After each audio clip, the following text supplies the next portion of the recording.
এটা অকল্পনীয় ঘটনা মৃতদেহৰে সহবাস এজন লোকৰ বন্ধ কোঠাত উদ্ধাৰ মহিলাৰ অৰ্ধগলিত দেহ এপশেক পূৰ্বেই মহিলাগৰাকীৰ মৃত্যুৰ সন্দেহ ভাবিবলৈ অসুবিধা লগা এটা ঘটনাই জোকাৰি গ'ল মহানগৰী গুৱাহাটী লংকেশ্বৰৰ কৈলাপুৰত এই ঘৰটোতে উদ্ধাৰ হ'ল এটা অৰ্ধগলিত মৃতদেহ এটা বন্ধ কোঠাত পোৱা গ'ল মিনু বেজবৰুৱা নামৰ মহিলাগৰাকীৰ মৃতদেহ ঘটনাই সৃষ্টি কৰিছে ৰহস্যৰ কিয়নো মহিলাগৰাকীৰ স্বামীও আছিল একেটা ঘৰতে দম্পতিটোৰ বাহিৰে কোনো নাথাকে ঘৰখনত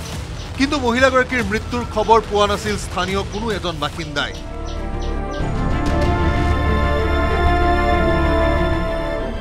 বিগত কেইটামান দিনে অসহ্যকৰ গোন্ধ বিয়পিছিল অঞ্চলটোত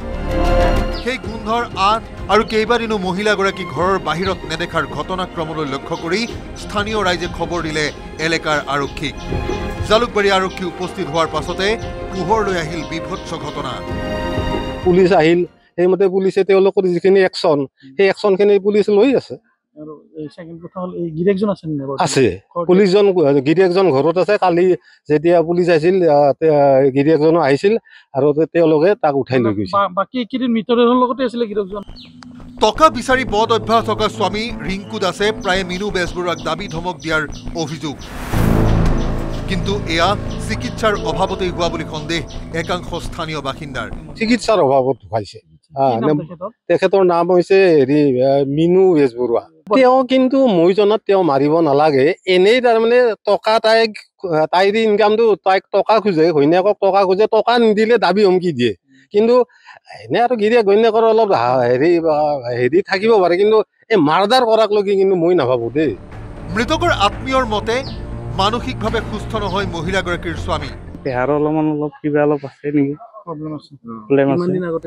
ঘটনাস্থলীত জালুকবাৰী আৰক্ষী CIDৰ লগতে ফৰেন্সিকৰ দলে তৎপৰতাৰে পৰ্যবেক্ষণ কৰিছে সমগ্ৰ বিষয় একেটা ঘৰতে শনিবাৰলৈকে আছিল স্বামী ঘটনা সন্দৰ্ভত জালুকবাৰী আৰক্ষীয়ে ৰিংকু দাসক আটক কৰি আৰম্ভ কৰিছে তদন্ত পত্নীৰ মৃত্যুৰ খবৰ স্থানীয় বাসিন্দাটো বাদেই পৰিয়ালৰ লোককো নিদিয়াৰ বিষয়টোৱে সৃষ্টি কৰিছে ৰহস্যৰ আজৰাৰ পৰা ধ্ৰুৱজ্যোতি কলিতা মালিগাঁৱৰ পৰা Sabita Sharma report news 18 Assam North east